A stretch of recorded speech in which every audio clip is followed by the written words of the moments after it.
Hello, we are talking about minimum viable products. This week, I had a client ask me, what is a minimum viable product? They weren't getting the exercise that I gave them. So, we're going to dig into what are minimum viable products today. So, let's go to, we'll go to the Gemini definition that they are forcing. The earliest and most basic version of a product that allows a team to collect maximum validated learning about customers with minimal effort. How can you get to the money quickly?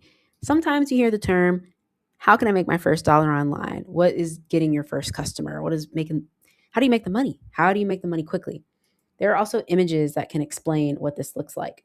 So someone is looking to do a transportation business or have a car, build a car. You're going to start with something. You have to start somewhere. This is always the example that you see. If you decide to start a local delivery business, you're using whatever mode of transportation you have possible. You're not waiting on the chance that you get a car and it works out. You're saying, all right, if I can get from A to B, how can I start this service? Let's see if there's another good definition here. Good functionality, reliability, usability, brilliant design. That's the focus. You see a lot of MVP language, even as I was making this video. There's a lot of videos that are focused around software, but you can have an MVP for a service because the goal is just starting somewhere. So, as I was doing research on this, I was thinking about the Michigan Flyer. So, the Michigan Flyer is transportation to Detroit from smaller cities like Lansing and Ann Arbor. And the whole thing is you don't have to drive, you don't have to park. You can just hop on the flyer, pay your $34, and we'll get you to the airport.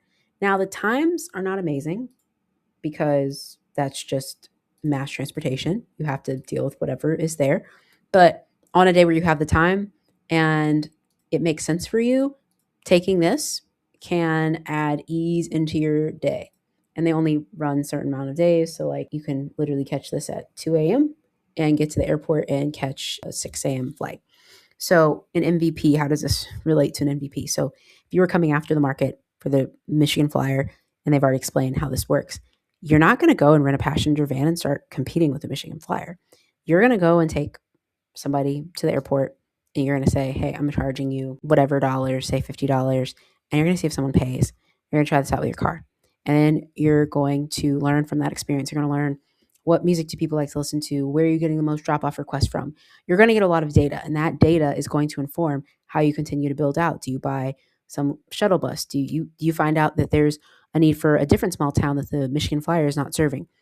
What you learn from a minimum viable product is supposed to inform how you build your full scale solution. You have to start with something janky, something that may not even make you a whole bunch of money, but it's something that's going to give you the data, because a business plan is only going to give you so much information.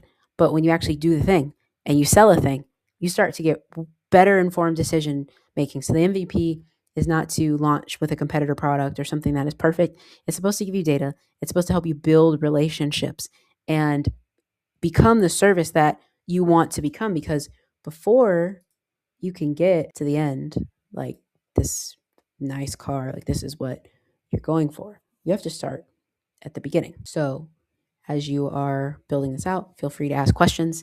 We can talk about it in the comments of this video. But thank you for listening, and happy building, builders. And if you want to see more videos like this, like, comment, subscribe. I will be answering my client questions on this platform. So if you have any questions, you then become a client and get to the bottom and get some answers.